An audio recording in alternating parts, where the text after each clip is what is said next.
If you are the non-technical founder of a software as a service product, you're actually at an advantage and not at a disadvantage. And I'll prove this in this video. In my venture studio, I have helped several non-technical founders go from zero to revenue without writing a single line of code. Look, the most profitable SaaS products don't come from technical brilliance. They come from customer insights and understanding an audience deeply. And these are things that developers have a hard time seeing because they're too much into the technical details.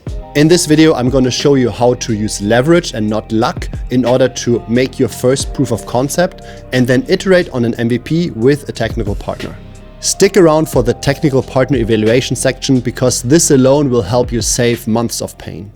Before you listen to the whole video, I want to make clear who this is for. This is not for technical people. This is for the non-technical founders who are thinking about creating a software as a service product together with a technical partner.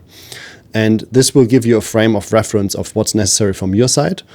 And then how do you actually work with a technical partner later on?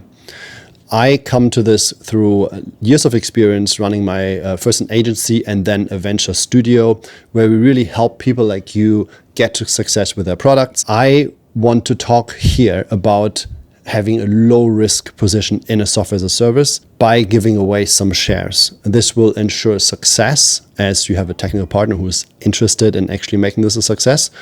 And then also how to give the risk over to the technical person. What we want to have happen here is that you already have industry experience or ideally some kind of community, some kind of list of customers or people you can reach out to and turn those into revenue. First, how do you find ideas?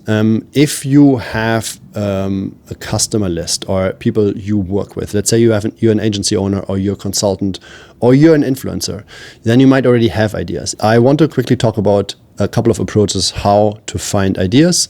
I think I have 6 here. It goes over to these 6 methods. Okay, let's go through them real quick. The first one is you are in this niche and you understand them and you understand the problems of that niche. And you basically come with all the experience and you know how the workflows are. And then you already know the solution. This is kind of the cheat code slide, but this is what my partners that work with me have brought to the table. They already knew the problem and they already tried to solve it before they reached out to me. This is basically the method where you talk to your existing customers and you know what is going on with them. Where is the pain in their current workflow? And from there, you would distill a potential solution out. And ideally, you are in a situation where you're already doing automation for these customers.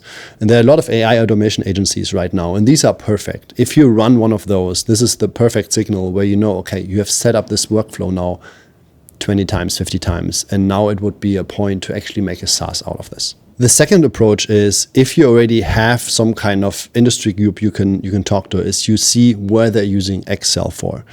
This is one of these cheat codes that I learned from the foundation. That was a SaaS membership program probably around 15 years ago, where they went into conversations with potential leads, potential buyers of a software, and they just interviewed them and asked them, what do you use Excel for? Excel is usually an indicator where something flexible needs to be used because there's no specific solution. So people go broad and use something that's more clunky and that takes longer to operate because the specific tool does not exist.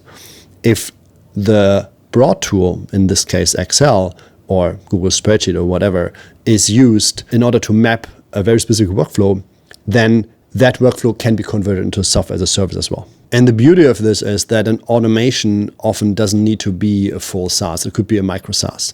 It could technically also be an end-to-end workflow or any kind of AI automation. If that's the case, well, then that's even better. Then you can build this thing and sell it without even having a full SaaS behind it. But a full SaaS would make it a real product. You can add more features and you can probably make more money with a full SaaS. Because then also a SaaS means people are getting locked into your product and they have the data in your product. You can service them even better. You can make a nicer UX than any AI automation tool could ever do. The next approach is to scratch your own itch. And that's something that I have been doing right now with a tool that I needed for this YouTube channel, where I needed a way to sort B-roll. B-roll are these videos that you have seen up until now already, where I'm getting filmed from other angles, working and so on. That is needed to give the editor a better way to look up B-roll. So they would need to go in and check something out like Till working in a coffee shop, or merge request, or something that's specific to what I'm talking about right now, that gets then put as a secondary video, as a non-action, like supportive action video. That's the B-roll. And this was my own itch, and I have scratched that now. I created this thing here, which is called the Footage Fox. It's still a prototype, so it's a bit early to talk about this, but maybe by the time you see this video, there will be a product already. So that's definitely something that I am using right now to scratch my own itch, and that's a totally viable way to find your software as a service problem solution. And my example should not scare you.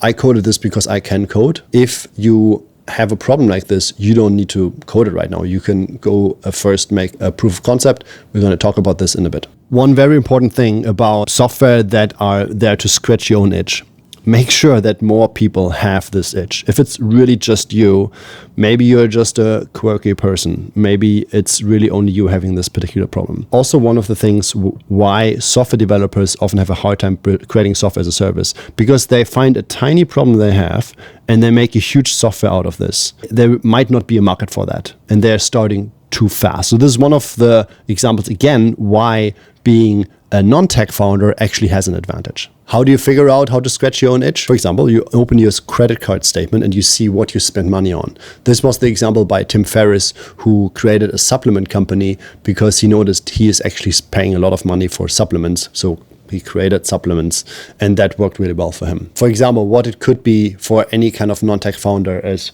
they would see what kind of product management software they spend money on, or is there something that annoys them in their own workflow. You gotta only make sure that you actually belong to a customer group that has money. So there are a couple of criteria how a customer should be. They should have money to spend on the solution. They should have tried that solution for a couple of times and ideally failed, or spent money to solve it. And they should be reachable. And this is also one of these reasons why a lot of indie hackers fail. So indie hackers are these independent software creators that live on Bali and create their own software. There are only very few of them who actually make money. Most of them fail because they're creating products for their own, and these kind of people don't really like to spend money. So you're creating a product for people who don't want to pay, and that's usually a failure.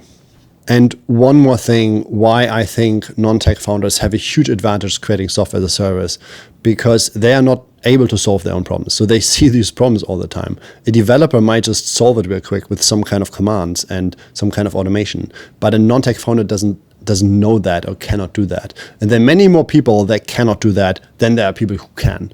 So approaching a problem like this and then solving it later with software might be totally viable, but developers will not see it because they're just automating it already. Approach number 4, and I've seen this a couple of times as well.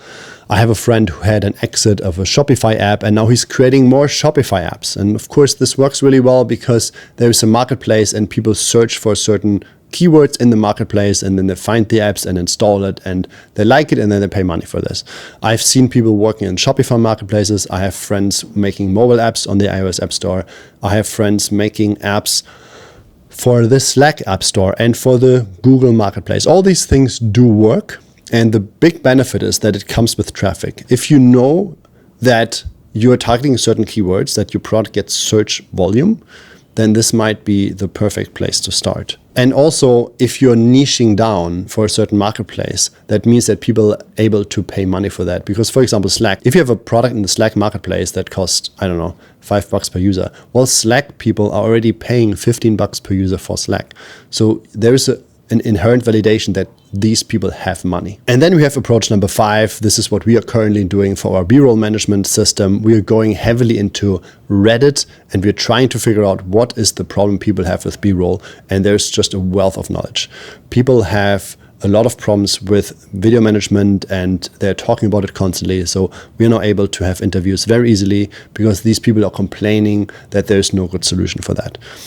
If you go into Reddit, there are a lot of subreddits of any kind of topic. So there's just a lot of good start for doing the research, to finding initial ideas what you could build a software for. The most important thing is that you figure out what is the problem people are facing and how they're solving this right now and what kind of workflows are they using.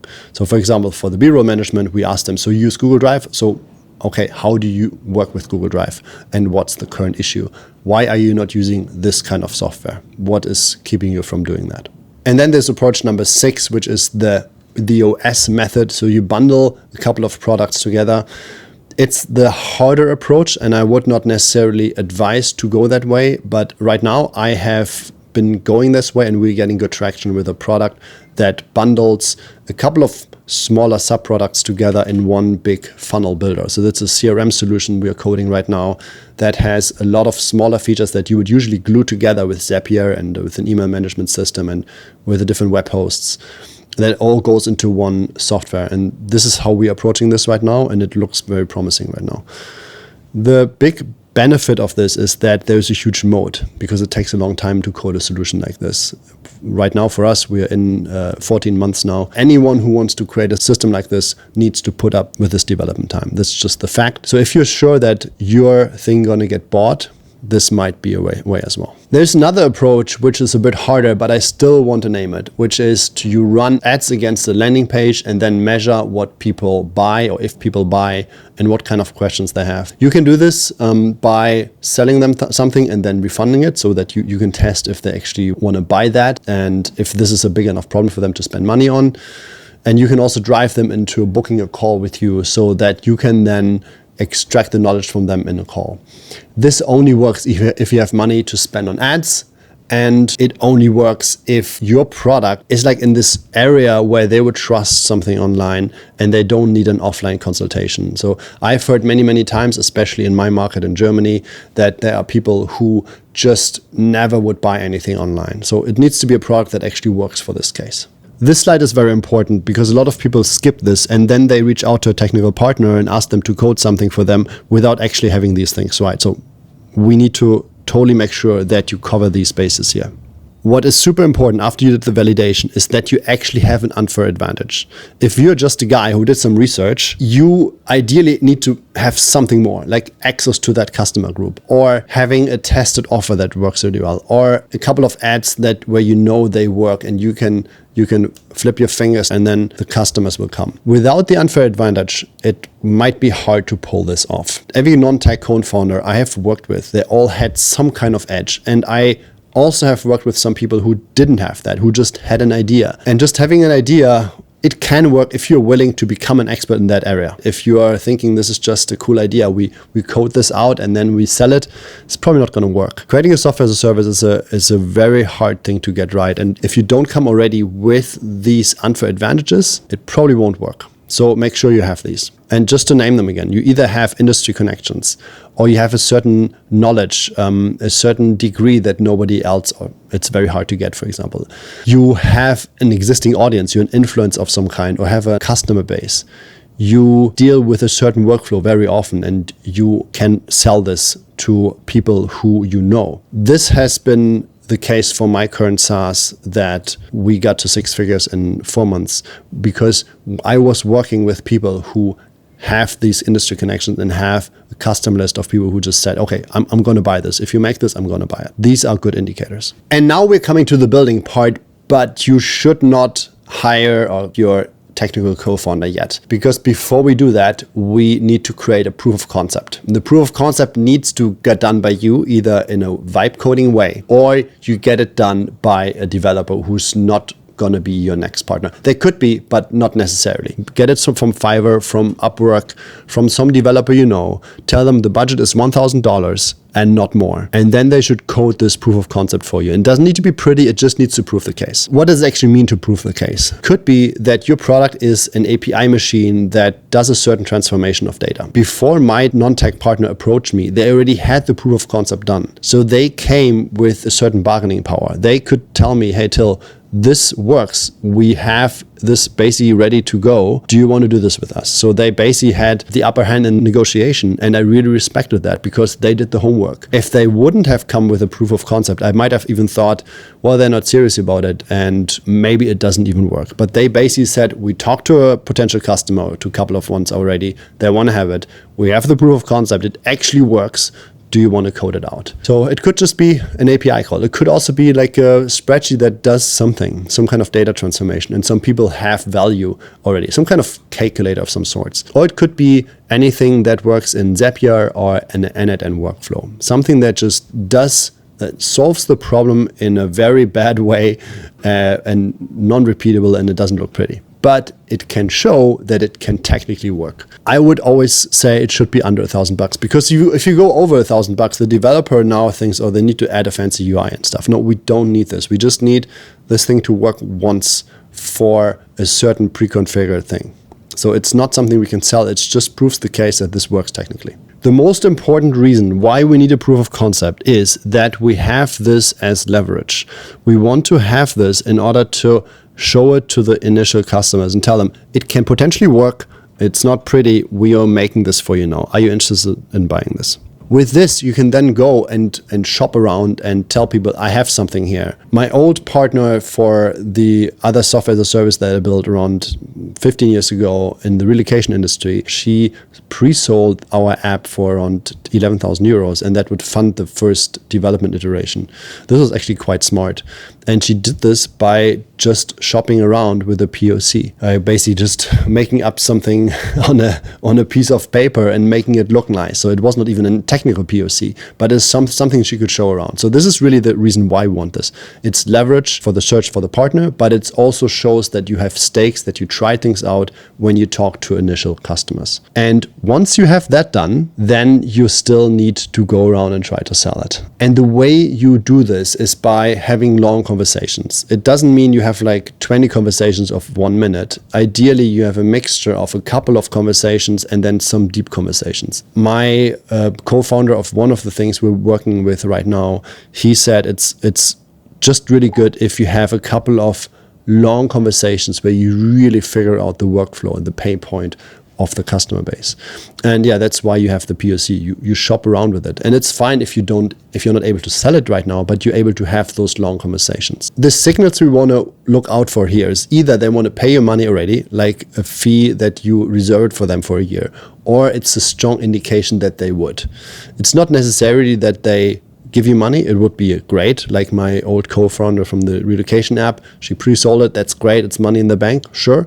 But if that's not possible, maybe it's just the industry that doesn't give that. That's fine. But at least we need strong signals that these people would buy this, and this is actually something that would solve their problem. And now we finally get to the place where you are talking with a potential technical partner. If you're looking around to build your own software, you have probably talked to a couple of people already. You've probably talked to a couple of developers and just told them what you want to do. You probably know people in your network that are developers that have jobs. There are many, many software developers out there, and a lot of people are joining right now doing vibe coding. And if you don't, shop around with agencies and just pitch them if they would want to make a product together with you. A lot of agencies are in the point where they don't want to do the agency work anymore. And you can tell them, hey, how about we make another subdivision here? You pay for the developers and we make this product together. And then this could work. This is what worked for me. And I can assure you there are many, many agency owners out there who all want to have a product. If you come with a good idea and you're able to drive revenue, the agency might even then convert and be your technical backbone with all the people they have. Just make sure that less than 10 people, ideally less than 5, because the founder will still be very much involved. But then, of course, it's on you to actually drive the revenue. So once you have the technical partner, you need to vet them.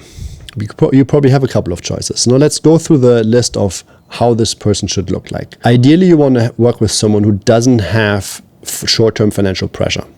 If someone is desperate to get a job from you or just make any kind of buck, stay away from them because it might take longer than you imagine. It might not be like a 3-month job. It might take you half a year or a year to make money with your software. You need someone who actually has enough finances in the background so that they can fund the development alone or with you that are not completely dependent on you. And this is very important. If your development team is dependent on your payment. So if someone tells you, okay, we're just going to give you a flat fee of 2,000, 3,000, 5,000 per developer, and it looks cheap to you, they might just fund the development through you. And then it's not a technical partner anymore. Then it's an agency model, which is fine. You can probably also do that thing with an agency and keep all your shares. But this video is about how to do it in a partnership.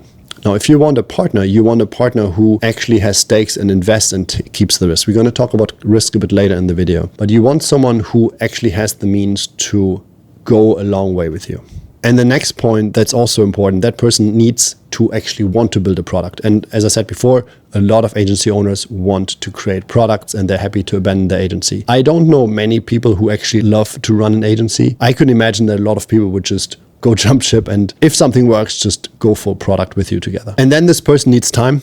If you work with a founder, ideally you should work with a founder. I would not work with an employee of someone who then gets the shares. Like, if someone hires someone and then they're not involved, but the employee is involved, who do you want to give shares to? To the owner who pays them, or to the employees? It's a bit weird. You want the involvement of the founder who actually gets the shares, and ideally the founder codes, because if you do that, then you know this person can jump in if something really bad breaks. And also super important, you want someone who has shipped something before. Ideally, this person has coded and owned software as a service by themselves. You can log in, you can look around, or has done this at least in a solid job for a client, or they already run their own software as a service.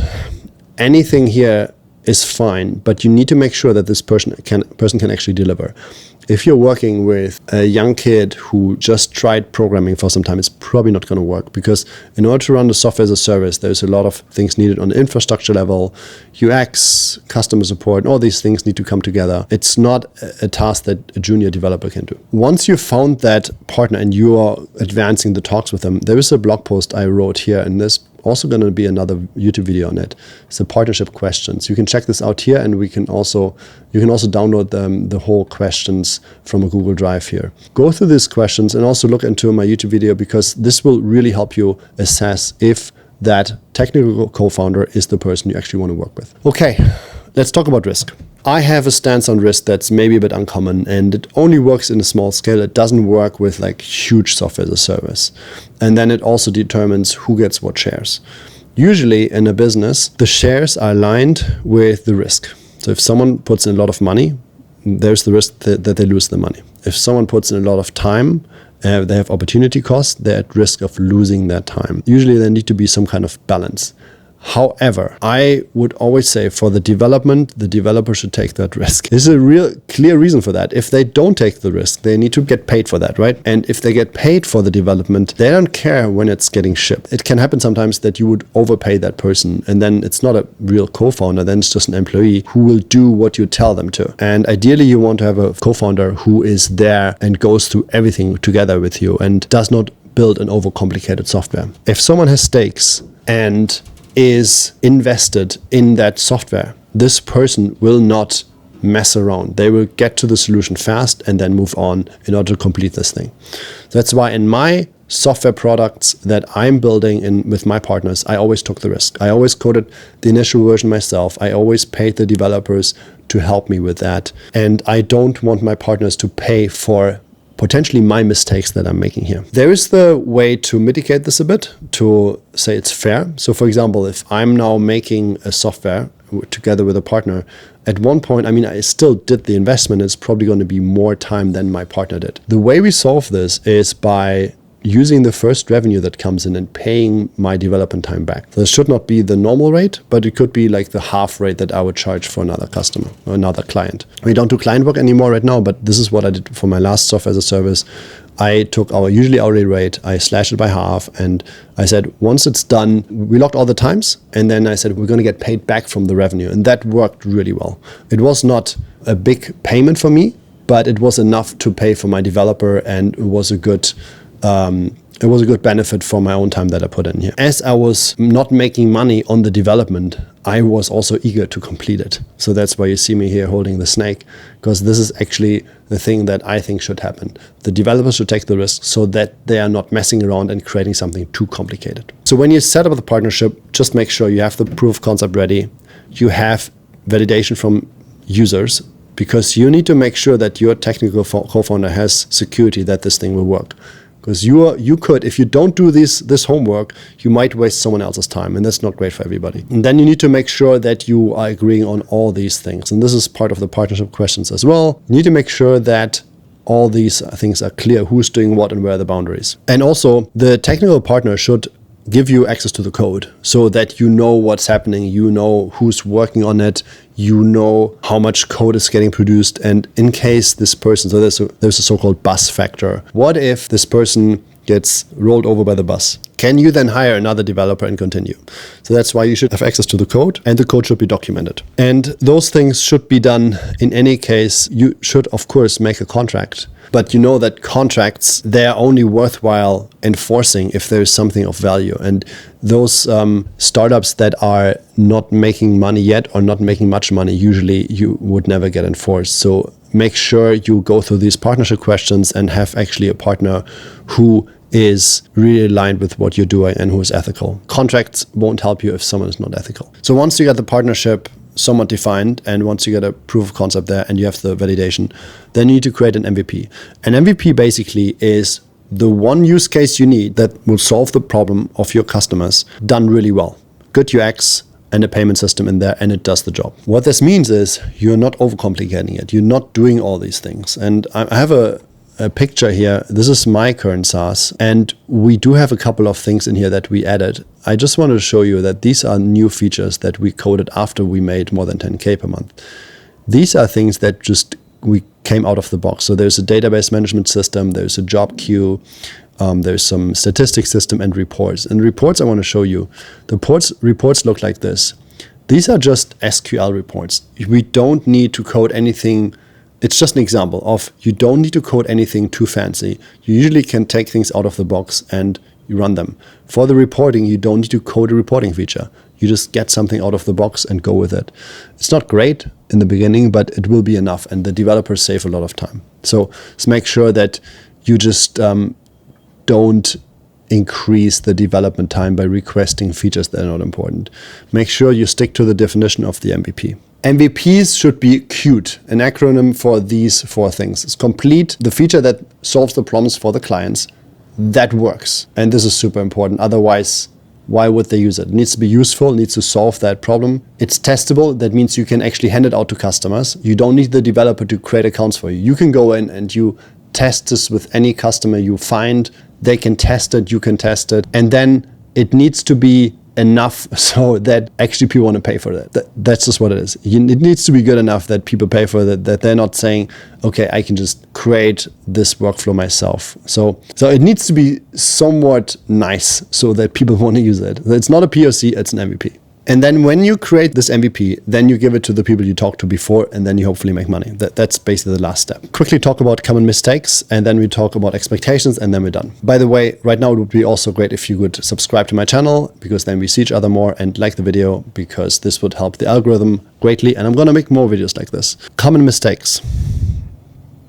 You want traction. Basically, when the developer starts to work, you need to also hustle and talk with more and more customers and to build your list and make sure you can sell this once the MVP is done. Another thing that happens sometimes is that the developer goes into their room and works for many, many months without showing you something.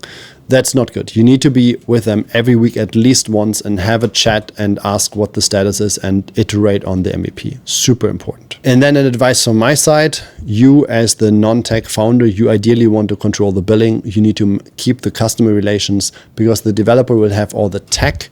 So you need to keep something that is actually your stake in the business. Of course, you're going to open a company together and all this stuff. That's something that comes at one point when you make money. But in order for you to have a saying in this in the long run, you also want to control the customer experience. You want to continuously improve it, need to see how the customers can have a better experience with it. Don't let this go. This is your part. And then, of course, scaling too early is the fallacy that most developers have, and you need to help them not to do that. Don't let them scale too fast. Keep them grounded. Make sure that the MVP is coded really, really well and works well for the first users. How long will it take? Well, real quick. Finding the partner from 2 to 4 months, given you know them already. Building the MVP should not take more than 3 to 4 months. If it takes longer than that, it's probably going to be something like the OS method where you bundle multiple tools together, or the developer is too slow. If that's the case, maybe you want to work with someone else. Those things, validating and the first revenue. So this basically means you can do this already while the MVP is getting worked on. You can already talk with some people and then you can make money faster. So I would say if you're not able to make money with a SaaS within 12 months, you are probably working on the wrong thing, or you're not fast enough with your customer acquisition. I told you before, my second SaaS, which is the CRM solution, we're now at 14 months, but we're also using the OS method, bundling together different tools, and we're already getting traction from customers that want to buy it. So it's more on the technical side. This happens sometimes. You need to have the partner who has your back and you actually like to work with, because once this thing works, you're going to be stuck with them for some time. That's why I mean, meet them at least once in person. You can build the trust offline, and then online you just work through things and you don't need to meet anymore. I met my partners once. Other partners I meet them all the time, but at least once gives you this feeling that this is actually a real person. And yeah, if there is a fast developer without alignment on the product roadmap, this is a problem, because then you're creating features and you're creating a lot of technical debt that you need to clean up later. So whatever the developer works on, it should be on point to deliver value to the customer, and then you get to success, and then you make money with the software together.